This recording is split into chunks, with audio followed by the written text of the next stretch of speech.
Good morning, everyone. Welcome to Unacademy, the one-stop destination for the civil services English medium aspirants. Welcome to the daily Hindu analysis. If I'm clearly audible and visible, please let me know in the live chat box.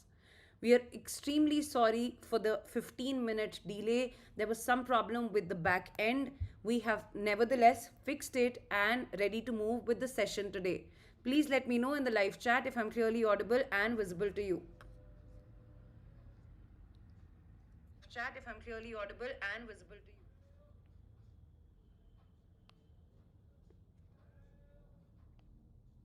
Please write yes.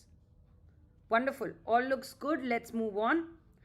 An important announcement. In case you are wanting to begin your preparation for the year 2026, right now is a great time to join us on the platform since we have one of the lowest prices at which we are offering our subscription.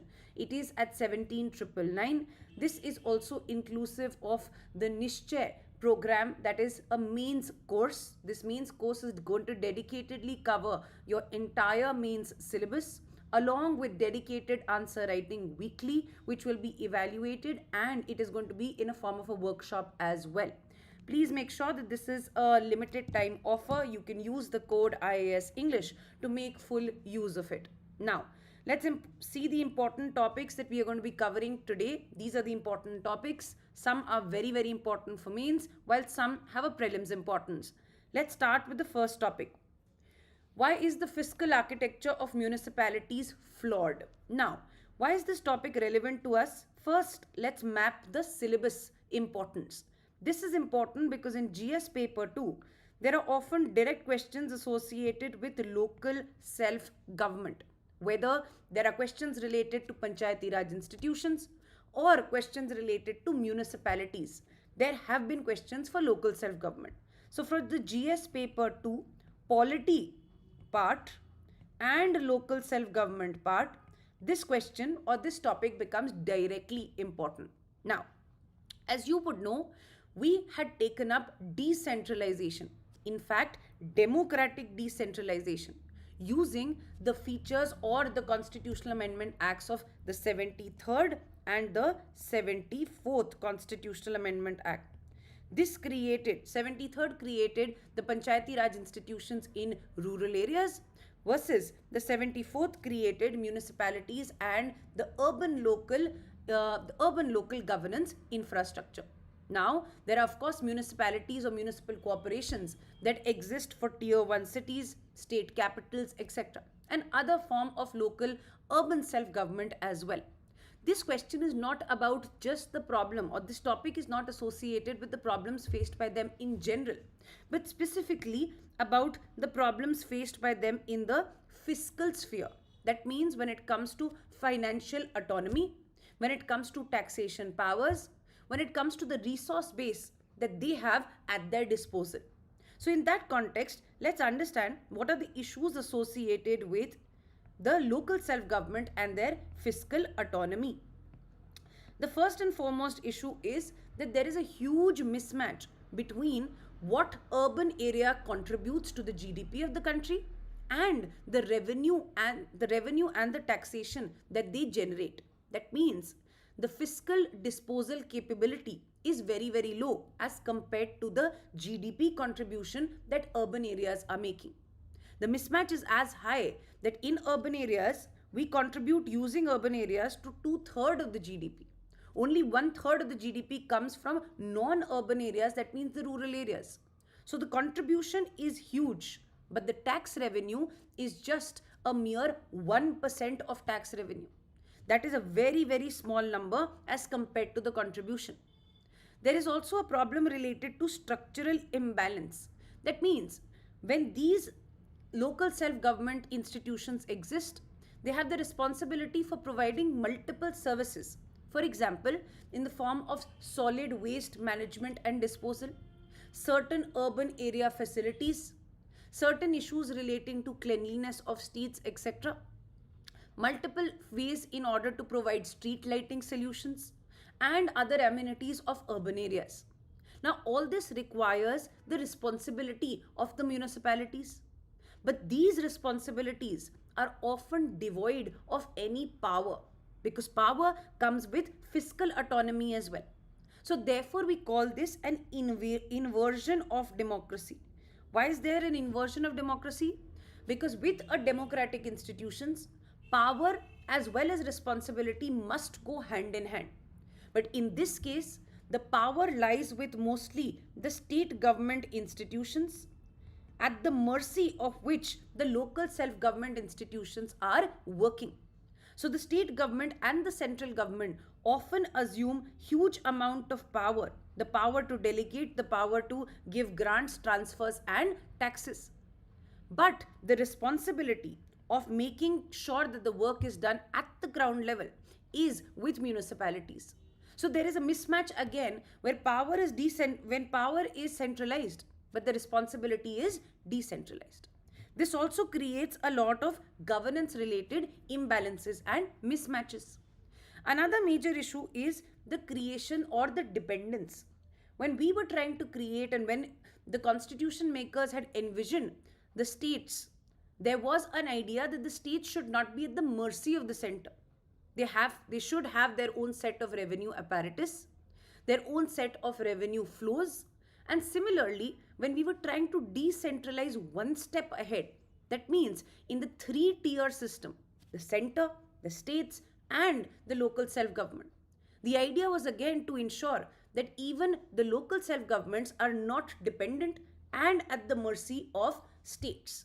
But that is unfortunately the reality. Most of the local self-governments do not sustain themselves by their own taxes. One, the tax base is few, and even whatever taxes they are allowed to apply, they have not applied it fully. That means the lack of political will exists even at the Panchayati Raj institutions or municipalities. So there is overwhelming reliance on any form of transfer from the state or the center, or any grants that can be given to these local self-governments.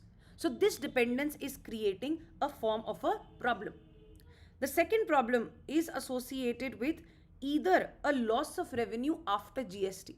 Now, after the goods and services tax was enrolled, and because of this, states also lost a lot of their taxation powers.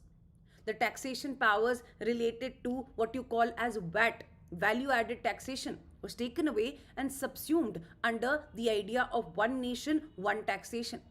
Similarly, there were various kinds of surcharges, various kinds of taxations that the local self-governments could levy, and those have now either been subsumed or completely stopped in the GST reforms that have been taken.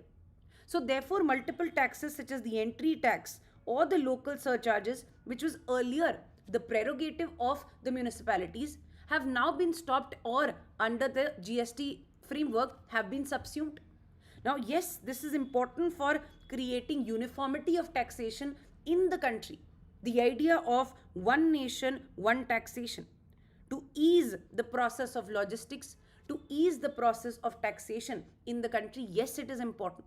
But at the same time, we have to see that whatever taxation related powers were there earlier have also been reduced when we see it from the local self-government point of view. So even though there were very little sources, they have also now been reduced. There are few taxation sources, for example, the possibility of levying a property tax and taking up user charges. Let's understand what are user charges. User charges can be associated with a form of service that the municipalities are delivering to the citizens that are living in urban areas. For example, a basic charge related to cleanliness, a basic charge related to solid waste management, a basic charge related to collection of any form of waste from your household or localities. So these can be in the form of user charges that basically see a type of service to be delivered by urban local governments to the citizens that are living in urban areas. But if we depend too much on urban charges, the problem is that if the urban local bodies depend too much on these user charges, there is a possibility that we create what is called as privatization of public goods. That means accessing urban local areas is a public good. It is not restricted by your ability to pay for it. Everyone and anyone can visit parks, can live in localities, etc., without thinking of affordability. That is what we mean by an access to a public good. But if you create user charges, what you're necessarily doing is you are making sure that only those people can get urban local services that have the ability to afford it, to pay for it. That is why over dependence on user charges can also become problematic. The lack of implementation of property tax becomes another problem related to less fiscal autonomy. The next solution that we tried to implement were municipal bonds. Now, municipal bonds basically means an urban local body can be considered as an entity, for example, a municipality, and as an entity, they take up and borrow funds from the market, from investors like you and me, or any other organization and an international organization can also invest in these municipal bonds. A bond is in the nature of a debt instrument. They are releasing the bond, borrowing the money from you, and therefore repaying in the form of interest, and the principal can also be repaid after the maturity of the bond. So municipal bonds have been tried by different urban local bodies, but therefore this area also remains weak according to the author. Why is there weak? Because municipal bonds are not considered very attractive from the investor's point of view. Generally, investors look at the credibility of this bond. What do you mean by the credibility? Credibility means how much kind of interest will these bonds be able to generate for the investor. So they see the credibility based on only few type of resource flows for the municipality. They only look at the resource flow related to their own taxation. That means how much will the municipality be able to generate from taxation such as property taxation. They do not look at the amount that the municipalities will get due to the grants and transfers from state and center. So often, while understanding how good they are in terms of their fiscal autonomy, the grants and transfer that are given to the municipalities are not counted, which is why the credibility and the attractiveness of these municipal bonds are very less. And because of them being very less, it is also a very unpopular instrument to lose. Very, very big municipalities, only they have been able to utilize this. The smaller municipalities have been starved of any kind of funding. So this flawed credit rating that only looks at the revenue of the municipalities and completely discards any form of grants and transfers that they regularly get from states and centers creates a unpopular view of municipal bonds. Therefore, let's also understand the solutions. The solutions that we need to write are that we don't just need to promote and strengthen federalism. We need to promote and strengthen fiscal federalism. Because the truest form of decentralization does not just remain on paper. It is not that you promote a 73 or 74th Constitutional Amendment Act and automatically decentralization has happened.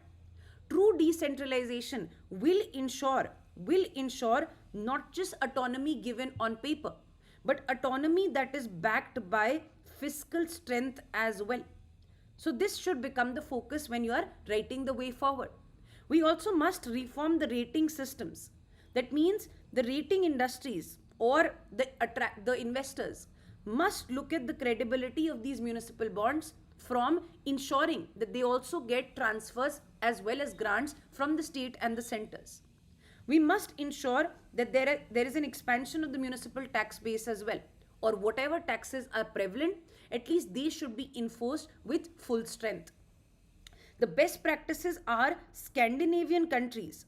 Multiple Scandinavian countries have ensured full form of decentralization, at least fiscal decentralization for urban local bodies. And therefore, amenities in those countries, in those urban local bodies, are one of the top notch. They are the gold standard. Last but not the least, we also have to ensure that whatever functionaries are ensuring the performance of these municipal bodies, they are experts in financial management. It is not just important to give them more funds, but also ensure that they are being worked very well. There is autonomy, there is outcome-based budgeting, There is proper accountability when it comes to how are the funds being utilized in the last mile connectivity. So that becomes the way forward for any kind of issues associated with the fiscal autonomy of municipalities. In this case, you can attempt a practice question that says, why are Indian municipalities facing a fiscal crisis despite rapid urbanization? Rapid urbanization means their power should have been increasing. But there is a paradox. The first thing that we had started with, the mismatch in numbers. So you can attempt this question and write about most of the problems associated with it. Let's come to the second topic, the road to gender equity in courts. Now this is associated again with GS paper 2. In fact, previously in mains questions also, there have been questions related to the representation of women in judiciary, in higher judicial institutions, and even in district judiciary. So means theme and topic has been associated with directly this kind of an editorial. So an analysis is very important. Let's understand. The editorial is talking about why and what are the issues associated with women being less represented in judiciary. There is severe underrepresentation and therefore we have data associated with it. The data suggests that only 14% of the High Court judges are women. That is a very, very small number. And only 3% of the Supreme Court judges are women. In fact, India till date has not seen even a single woman Chief Justice of India. That is also a concerning number. Representation of women is very important because it brings in certain form of expertise, a different perspective to look at cases, sensitization of judiciary as an institution, ensuring the expertise when it comes to judicial pronouncement. For example, when issues associated with women's safety, with women related laws, etc. Women representation can also be very important in the context of filling in the judicial or the legislative vacuum. We have often seen that the judiciary has taken a role of filling into those spaces where a law does not exist. That means judicial activism. For instance, till a law associated with prevention of sexual harassment was not available, it was the judiciary that had given the Vishakha guidelines that were instrumental in ensuring the prevention of sexual harassment at workplace. So these kind of legislative vacuum or lacunae can also be recognized easily by the expertise that women can bring as individuals as part of judicial organization and institutions. So those are the reasons why we should promote 50% of our population some representation in the judiciary. Why is this being denied? This is being denied because of the structure, the type of structure that exists. For example, the collegium system lacks any form of transparency and inclusivity. There have been various allegations associated with the collegium system. There can be, because of the close-knit environment, it cannot be completely denied that there can be some form of favoritism, some form of networking, and this might lead to just an elite club that is selected and elevated to the status of judges at the Supreme Court and the High Court level.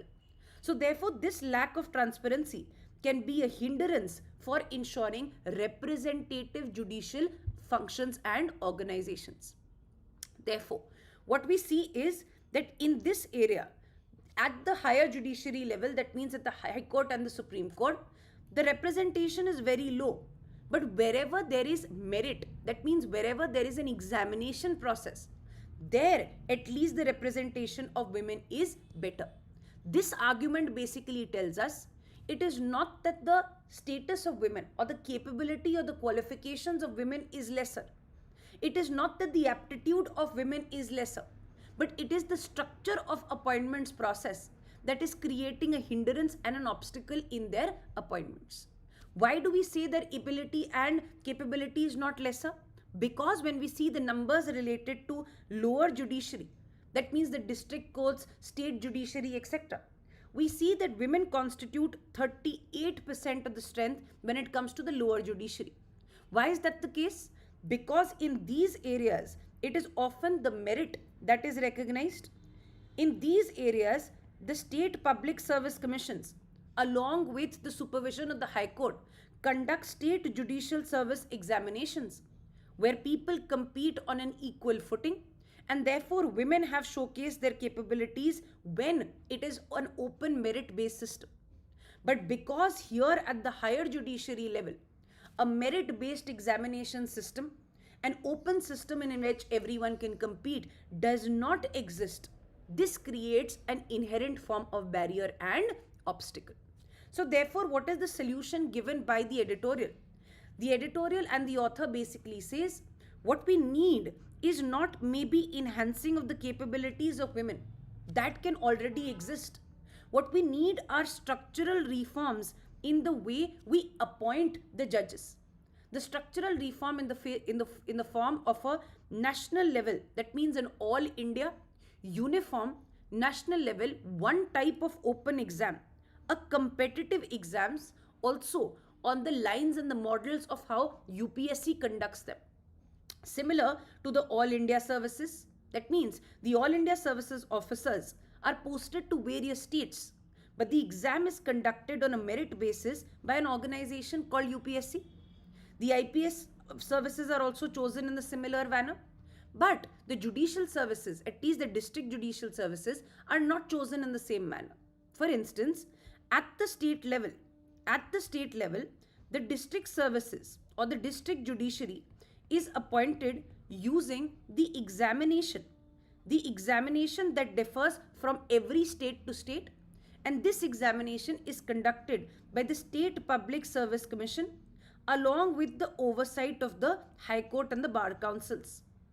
And therefore, this differs and there is no form of uniform examination, that is an all India examination for appointments of people to the judicial service at the district level, yes, or at the central level. So what the author is saying is, why not create on the models of UPSC, IAS, IPS, etc. Why don't we create an all India judicial service? An all India judicial service modeled on the line of how UPSC conducts its examination for finding all India officers as well.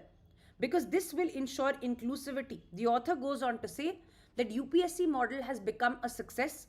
For example, people from the OBC background, the SC/ST background, the economically weaker section backgrounds, and also women performing and almost grabbing 25 out of top 100 ranks in UPSC related examinations shows that this kind of a model can bring in representation, inclusivity, and rectify the problem of underrepresentation. Can an all India judicial service be created where only one examination is conducted by a body maybe like UPSC, and that is all India, not the state level but an all India examination, an all India service, for example all India judicial service. For example, what we have is the Indian Administrative Service. These are all India officers. This can be created, yes, because there are provisions in the Constitution. Article 312 of the Constitution allows for the Parliament to create a new all India services if it is being initiated by the Rajya Sabha. There are provisions associated with this. So therefore the author says what we need is arguments for all India judicial service, which will ensure transparency and meritocracy, because it will be a uniform examination in which everyone can compete. It is not going to be a process of appointment based on closed door settings, not an appointment based on some form of favoritism, not an appointment based on understanding and evaluating how networked you are in that area, but transparency and meritocracy will decide the appointments. This can increase the representation, for example, how we have seen the UPSC based representations. This can reduce the vacancy backlog that is currently problematic in various state government organizations. The vacancies created with states not taking up the examinations on time. This will also create a uniform standard of recruitment. Right now, because different states have different judicial services examination, the process, the qualifications, the abilities that are tested are various. They are different. But this is creating a uniform standard of testing and recruitment. and therefore will have the ability to reduce any form of favoritism, nepotism, and uphold meritocracy.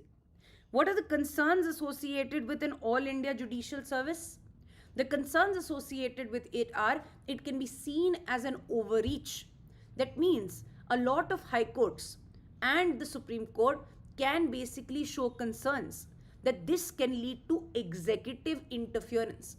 The executive is interfering in our area and not allowing us to interpret and appoint our own members. Similarly, how NJAC, National Judicial Appointments Commission, was rejected, the 99th Constitutional Amendment Act, was rejected by the Supreme Court as fundamentally against judicial independence. This kind of an idea can also be rejected. There are also issues related to the lack of knowledge. That means a lot of judicial services or state judicial services, the high courts and the district judiciary can say that we want to recruit according to our regional knowledge. We want to check the regional knowledge of laws of the person, the regional knowledge related to the language of that area, and therefore want to create that distinction. We do not want to create a uniform system. So that can also be the second obligation. The third obligation can be resistance again by the judiciary in the form of high courts, etc., where they say that our autonomy or our decentralization is being diluted. There is a form of centralization where these will be appointed and there will be a top-down appointment, while here we take up and supervise the process. So an autonomy dilution can be a concern for high courts, and therefore there can also be a federal backlash where the states can also see this as a encroachment on the federal autonomy. They will want to support their high courts, their district judiciary, etc. And they might fear that this kind of a process can increase the power of the center over the state judiciary. So these are the concerns that you can write when you talk about the All India Judicial Service. Let's look at a practice question. Evaluate the proposal for an All India Judicial Service as a means to promote gender diversity and transparency in judicial appointments. You will write about the problems right now. You will write about how qualification is not an issue because in the district judiciary, women are taking up a huge role, almost 38%. And therefore, you will see the structural problems related to the collegium system and solutions relating to the All India Judicial Service and the benefits or positives associated with it. At the final end, when you're giving the conclusion, you can also mention certain concerns associated with implementation of this kind of a scheme. Great. Let's move on to the next topic. The critical factor in India's clean energy ambitions. Now, this is important from GS paper 3, environment point of view, from the economy point of view, the trade point of view, etc., etc., and also from the geography point of view in terms of minerals available in India or not. And all of these together will create a synthesis for what we see as clean energy transitions. Let's understand what this editorial is talking about. Clean energy transition simply means that we are moving from fossil fuels towards renewable energy related sources. So this movement from fossil fuels to renewable energy sources is called the clean energy transition. Whether it is decarbonization of the transport sector, whether it is initiatives such as the rooftop solar, wind energy, hydropowers, etc. These are all examples of renewable energy. For renewable energy, what we need are critical minerals. What are critical minerals? Critical minerals are very important for the synthesis and production of battery systems, storage systems which are really required to ensure that renewable energy related energy that is generated can be stored, can be captured. So for batteries, for storage systems, even for solar panels related manufacturing, these minerals, specific minerals are required. Because the demand for these minerals is so huge, because they are so important for these kind of transitions, the continuation of our economy, the continuation of our economic growth, That is why, because of these importance given to these minerals, they are often called critical minerals. Critical is not a universal definition. They become critical to you because of the importance they have for economic growth of a nation. And therefore, we see that yes, we have certain targets related to clean energy. 500 gigawatts by 2030, net zero by 2070. And therefore, this kind of a target is dependent on the availability of various minerals, as we had discussed, for storage solutions, for battery operations, for creating and manufacturing solar panels, etc. These minerals are lithium, cobalt, rare earth minerals, etc. For instance, you would have heard about the popular lithium ion batteries as well.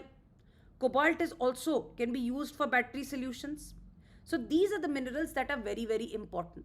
So therefore, what is the problem associated with these minerals? The problem associated with these minerals are that there is very little domestic production, very little domestic exploration, and therefore, if we need to source these minerals, there is a dependence for imports of these. So this import dependence is creating a risk. Why do we call it a risk? Because supply chain is not domestic but dependent on other countries. And therefore, supply chain in times like these, which are very sensitive times, can also create risks of disruption. Why do we call that? For instance, there can be certain kind of souring of sour relationships between different countries, trade related fights and tariffs between different countries, trade related restrictions of the import of these minerals from different countries. So multiple forms, any kind of conflict in certain regions that are disrupting logistics from certain countries. So there can be geopolitical problems, there can be trade related disputes, there can be country related deterioration of relationships. All these factors can create a breakage of the supply chain. Supply chain means where are you getting the resource or the mineral from? This disruption in supply chain makes your program, your vision, and your policies extremely vulnerable, dependent to external factors. And therefore, we say, because India is dependent for these critical minerals, mainly on the imports of these minerals, we do not have self-sufficiency, we do not have enough domestic production, and we have also not diversified. For instance, even if you do not have domestic production, at least try to create a diversification of your suppliers. If one supplier stops supplying, for example, because of maybe an Indo-China problem, the deterioration of ties, etc., at least there will be other suppliers that are willing to give you these resources and minerals. And therefore, the availability and constant flow will not be disrupted due to just one event. That is why we call it as supply chain resilience. We say diversify your imports to ensure supply chain resilience and reduce vulnerabilities. Right now, the problem is that China holds 60% of these rare earth elements are taking up, or the production is happening in the country that is China. Now, of course, Indo-China relationships have seen a wave-like pattern. Sometimes they have been normalized, but in recent times, in earlier times, because of multiple clashes, the Galwan Institute, the Galwan the standoff, etc., as well as the standoff in the Ladakh areas, have created major problems between India and China. And therefore, we see that our programs are vulnerable to any form of geopolitical risk. This reduces the sovereignty of India, the integrity of India, the ability for India to manage its energy security as well. Yes, we have enough fossil fuels to burn, but we have also dedicated targets. We have dedicated commitments because of climate change obligations as well. So renewable energy will definitely become the push for the future, but our future push is also dependent on creating resilience when it comes to supply chains or domestic exploration possibilities. Therefore, what we have started to do is focus on domestic exploration as well. The National Mineral Exploration Policy has been liberalized. That means it has been made easy for the private sector to participate. We have amended the Mines and Minerals Acts as well, that allows for easy form of exploration, easy form of business for private sector to involve themselves, and therefore this kind of increase in exploration activities will find reserves for these kind of minerals in India. For example, recently the Geological Survey of India has found traces and reserves of lithium, which are very important for storage solutions in renewable energy, in the state of in the UT of J&K. That is a very important aspect. What we need to also do is, we can't completely depend on government mining operations. We need to create public-private partnership related models where we incentivize the private sector to start up production activities, exploration activities, etc. Wherever the funding, wherever there are projects that are that are of the nature that are not completely viable for the private sector to take up alone, where the costs are very high and maybe the output is very little, that place the private sector will not take it up. So wherever viability is low, the feasibility is low for the private sector, the government can also step in and give the gap funding that will make it viable enough, that will make it feasible enough. So that is called the viability gap funding. We also have seen that our public sector enterprises are doing a good job, not domestically but also internationally. For example, the PSE called Kabil, Khanij Bidesh India Limited, is also taking up exploration activities when it comes to overseas assets. That means assets or minerals to be found maybe in the African continent, in multiple countries there. The cobalt belt there is also being explored a lot with India and African, or what you call as DRC related collaborations. What we also need to ensure is that if we have lesser supplies domestically and if we want to reduce our import dependence, critical economy becomes fundamental to our solutions. What do you mean by circular economy? Circular economy basically means that you are trying to recycle as much of product that you can. At the end of the cycle of the use of the product, you are not just throwing it, you are not just discarding it, but you are ensuring that in India, domestically, we are generating huge amount of electronic waste. That means almost 4 million tons of electronic waste is being generated in India. This e-waste, if recycled, for example, if batteries are recycled, if laptops are sent back and recycled, phones are taken back by the producer or there is producer extended responsibility. If these batteries are recycled, it can help in reducing the new inputs that we require in the next cycle of production. Because the same input now can be recycled. So the need for extra new input automatically reduces. In India, the numbers are very low. Only 10% of the electronic waste in the form of batteries, etc., is recycled. This we need to increase in order to reduce our dependence on imports. And therefore, we need to enforce properly the rules related to e-waste management.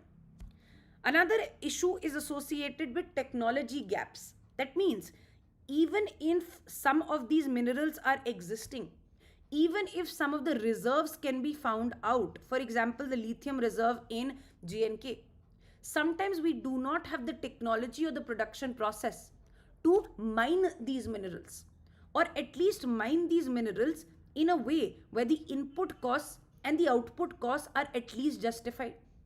Technology can bridge this input versus output differential.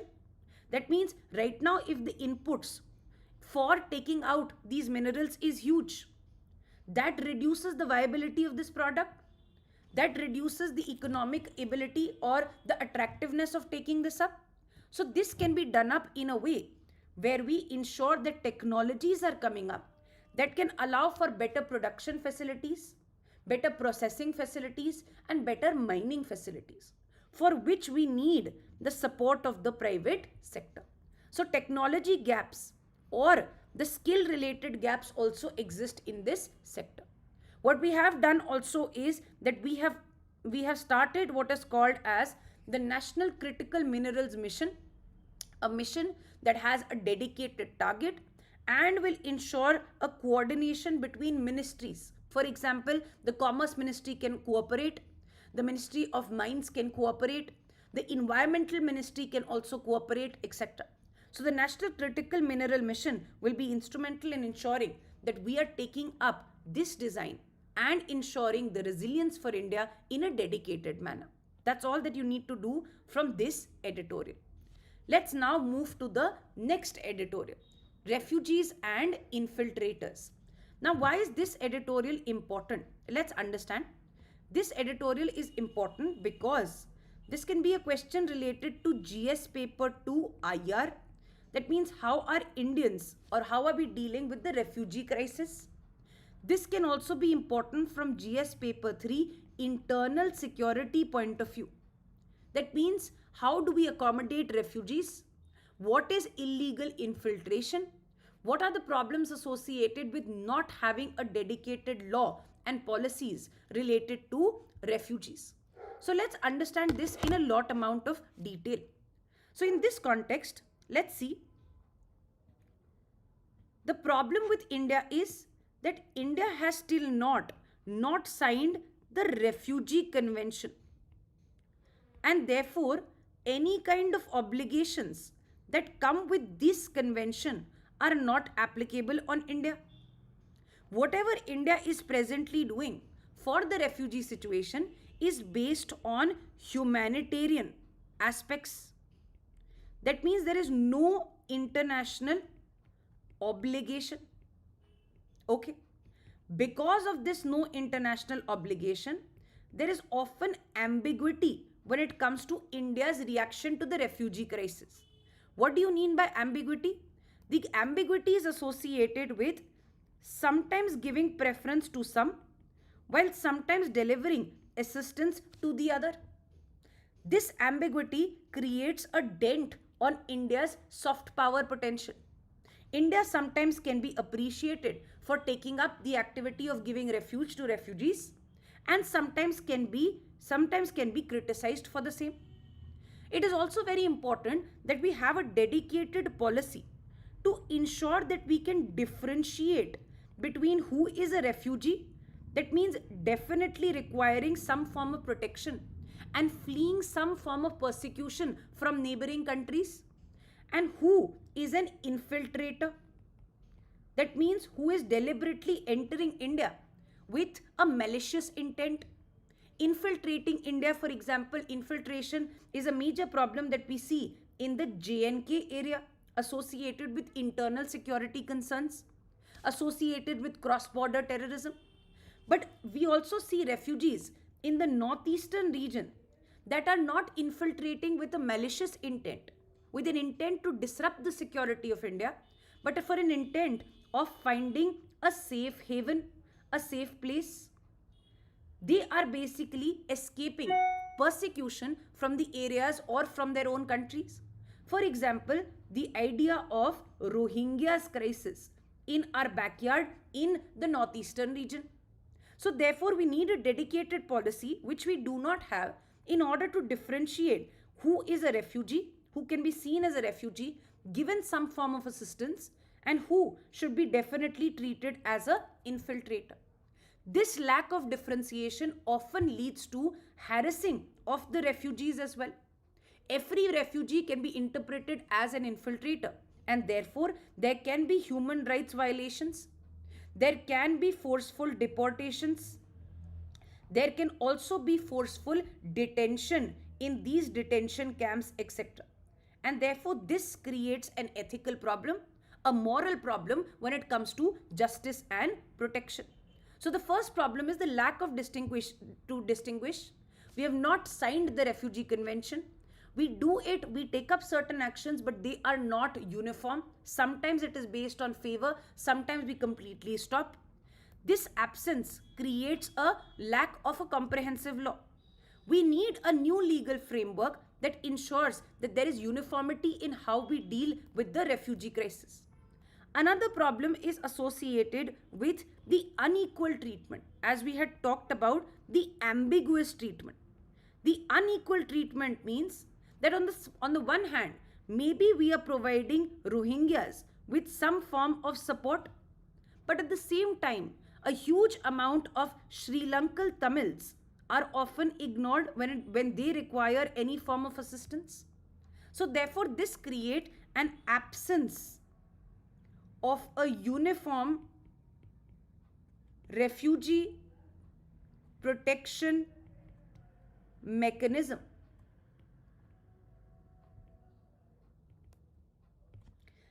Another issue, according to the editorial, is relating to discrimination and selective selection. This discrimination basically was visible in the Citizenship Amendment Act of 2019.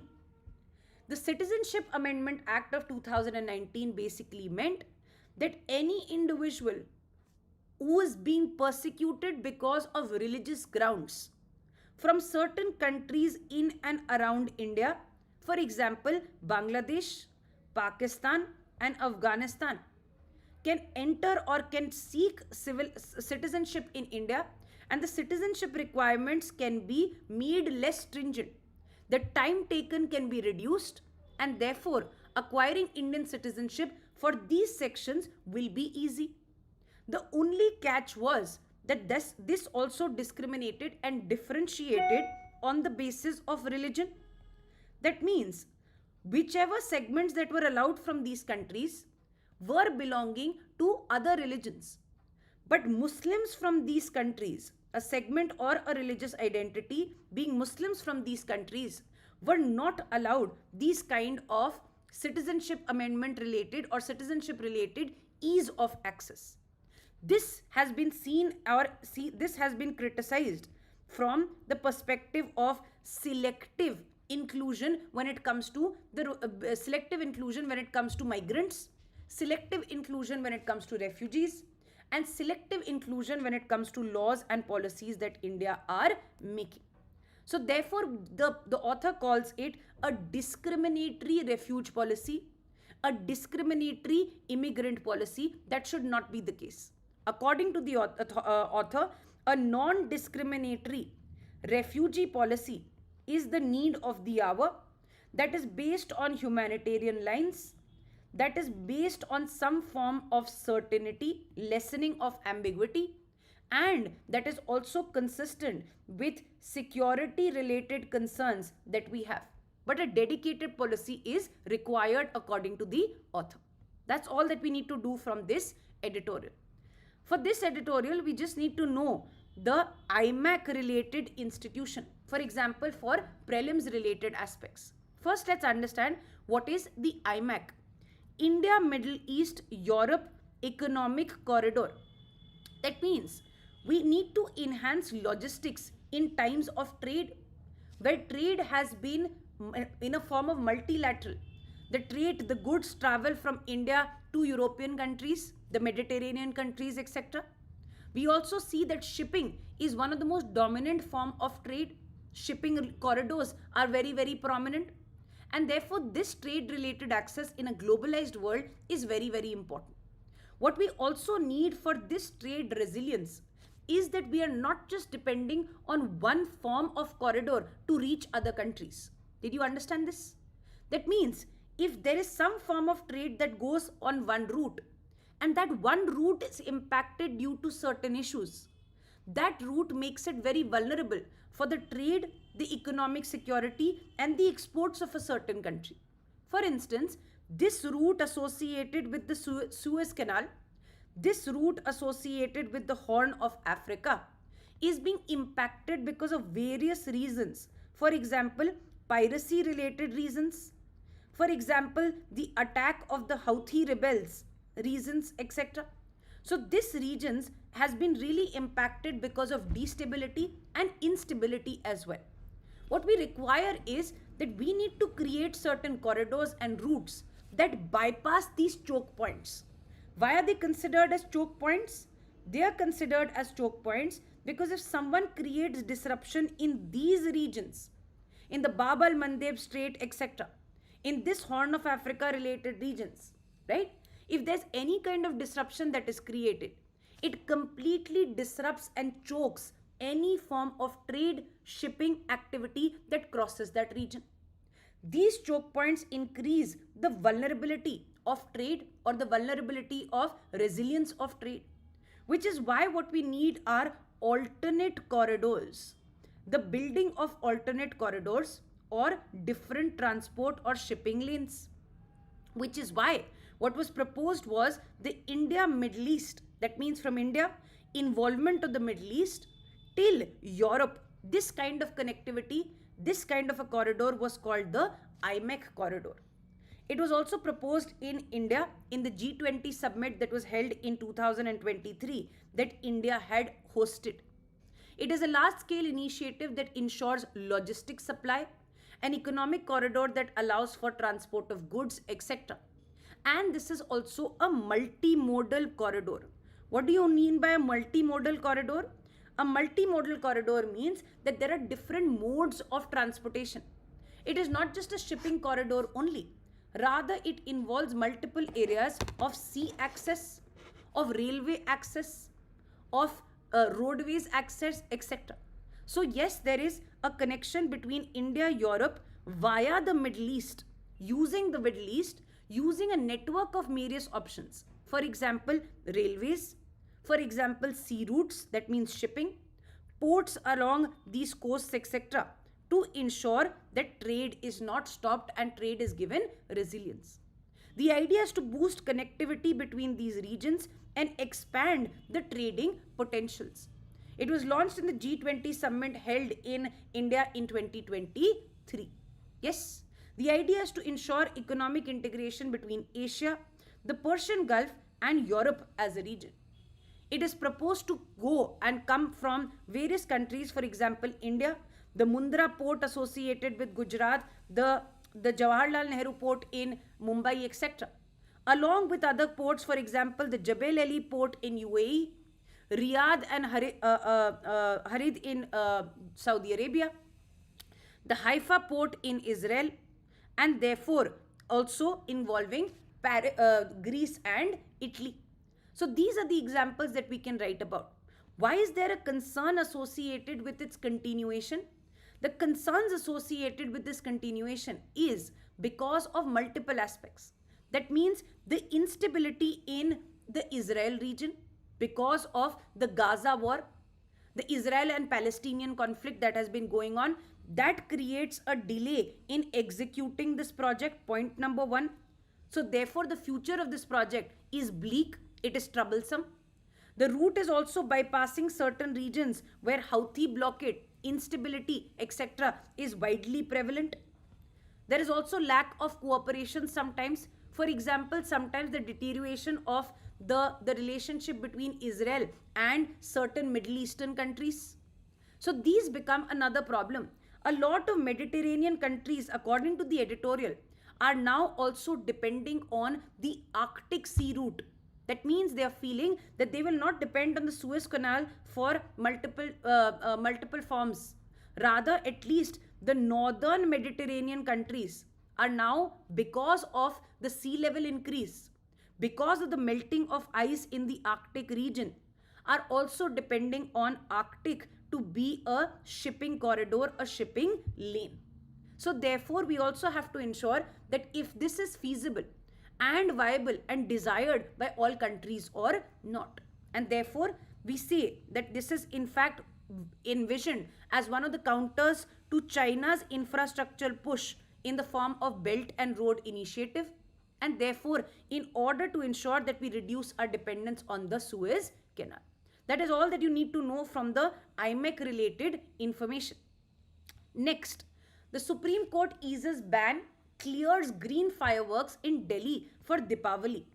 Now this was a context, or this basically was a conflict between two aspects. One was environmental conservation. That means we need to conserve the environment in terms of reducing pollution. And one was the cultural sentiments. What do you mean by cultural sentiments? By cultural sentiments, you mean the ability to burst crackers on a festival associated with Diwali. Now, in this context, there was often a tussle where the courts had banned the usage of fireworks or had restricted the usage of fireworks in the Delhi NCR region. Why was that the case?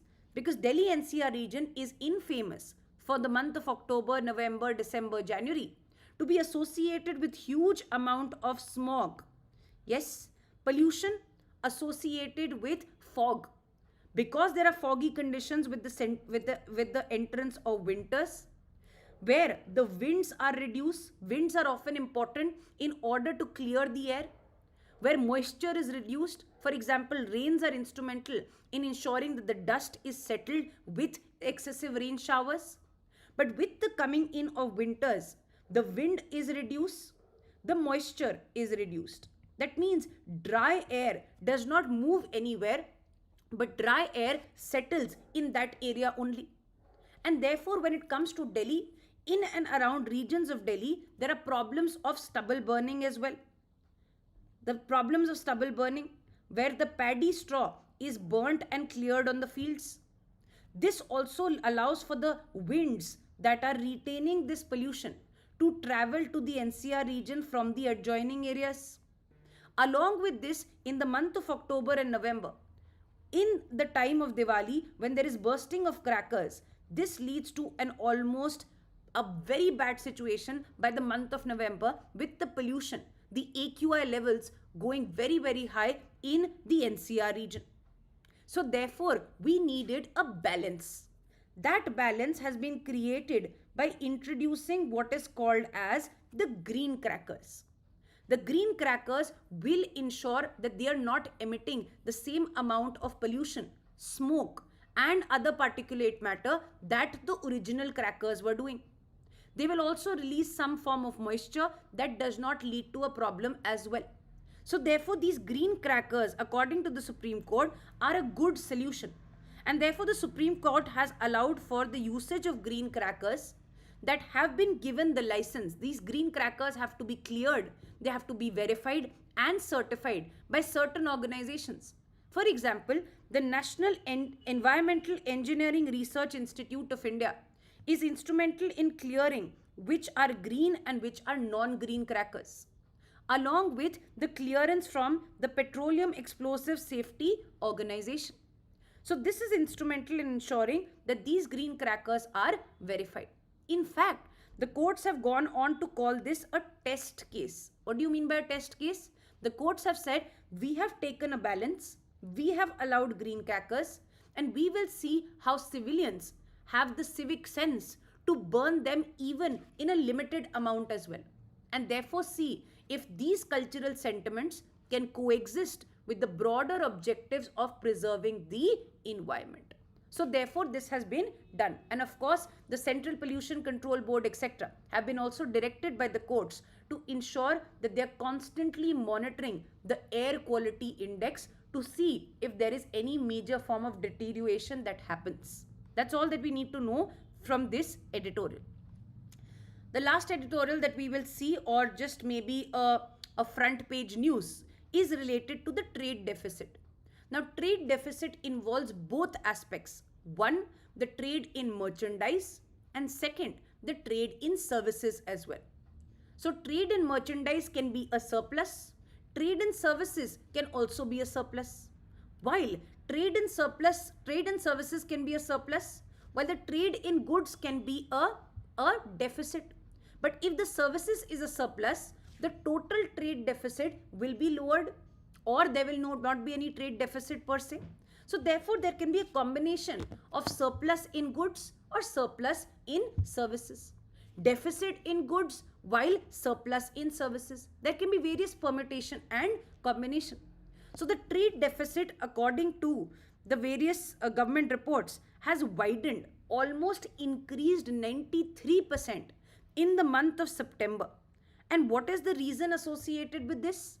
The reason associated with this trade deficit. So please, first and foremost, let's understand this trade deficit. For any prelims aspect, you must know is the trade in goods plus the trade in services. This trade in goods did not decrease in the month of September. In fact, according to the editorial, the trade in goods, despite the Trump administration slapping multiple forms of charges or tariffs, had increased. Why this trade deficit decreased in the month of September is because of the slump in services. Because of the decrease in services, that increases the deficit. Deficit simply means we are importing more as compared to what we are exporting. That is what we call as a deficit. So therefore, even though we did not reduce the amount of goods that we were exporting, in the goods segment our exports were still consistent. But in the services segment, our exports of services dipped a lot. And that is why the trade deficit in total, which is a combination of trade in goods and a trade in services, had also widened, almost 93% increase in the month of September. And this becomes a concern. Why? Because goods related services are also now sought to decrease. Because how the Trump administration and tariffs are going to impact India is only going to be known in maybe the last quarter of this year. So therefore, this is a concerning trend. The movement towards trade deficit is a concerning trend that has begun even from now. So with that, we have come to an end for today's session. I hope you're taking back something informative. There were certain important discussions associated with mains. Please make sure that you can attempt those questions as well in your own capacity, in your own time. In case you have liked it, make sure that you press the like button. Comment down below if you have benefited from these sessions, and subscribe to our YouTube channel if you haven't yet. On that note, allow me to sign off. We will see you again tomorrow at the same time, 10 a.m. for Hindu analysis. Bye-bye. Take care.